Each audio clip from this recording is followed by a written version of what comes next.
relations is of the first importance for the two countries and for Europe. That the settlement of the Czechoslovakian problem, which has now been achieved, is, in my view, only the prelude to a larger settlement in which all Europe may find peace. This morning I had another talk with the German Chancellor, Herr Hitler.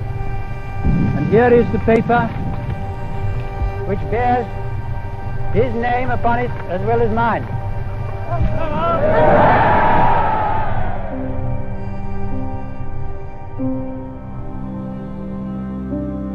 How does the world look different when we compromise our beliefs? When we try to appease and satisfy evil? The movie Silence, based on the book by Shusaku Endo, follows the life of two priests who have smuggled themselves into a Japan that has closed itself off to the rest of the world and made Christianity illegal. Fathers Rodriguez and Garpe watch in horror as members of the underground church are hunted by the government and even crucified at sea before having their bodies burnt to ashes.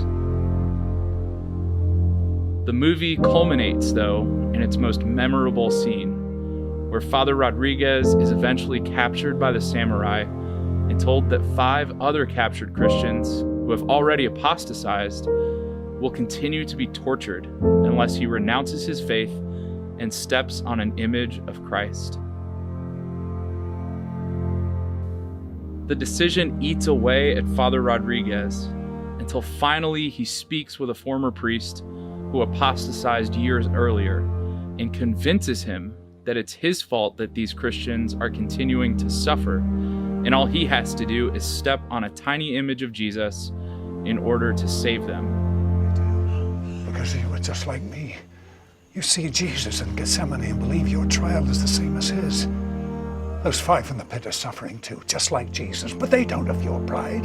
They would never compare themselves to Jesus. Do you have the right to make them suffer? And what would you do for them? Pray? And get what in return? Only more suffering.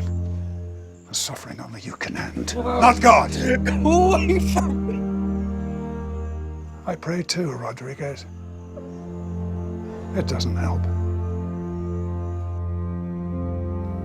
Father Rodriguez steps onto the image of Christ. The cock crows for the 3rd time, and the prisoners are set free. He then lives out the rest of his life in an arranged marriage with the wife of a martyred Christian, as a puppet for the tyrannical Japanese government, as proof as to why Christianity is ultimately a failure. Until eventually Father Rodriguez dies and is buried according to Buddhist tradition. Certainly no one could fail to understand why Father Rodriguez ultimately chose to renounce his faith in the midst of such a stressful situation. But can we do evil so that good will come of it? The decision by Chamberlain, as we all know, did not satisfy Hitler, and he eventually lost support as Prime Minister. Parliament then confirmed the only man that both sides would support: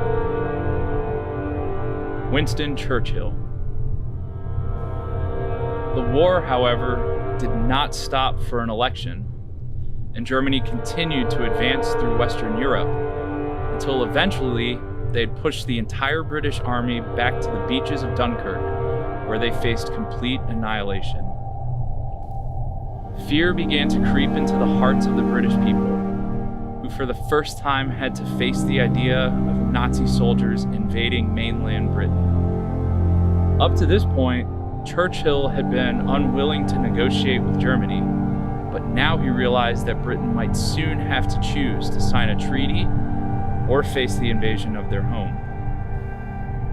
The opposing party agreed that if Churchill would not at least listen to Hitler's terms, that he must be deposed as prime minister. The stakes were too high not to consider compromise, and people were dying because of his unwillingness to negotiate with Hitler. It's at this point that Churchill takes this problem to the people, who tell him that they knew what was at risk by continuing the war, but they would rather die than to submit to evil. Churchill then returns with his resolve strengthened and reaffirms that he will not negotiate with evil. When will the lesson be learned? When will the lesson be learned? How many more dictators must be wooed, appeased, good God, given him mixed privileges, before we learn?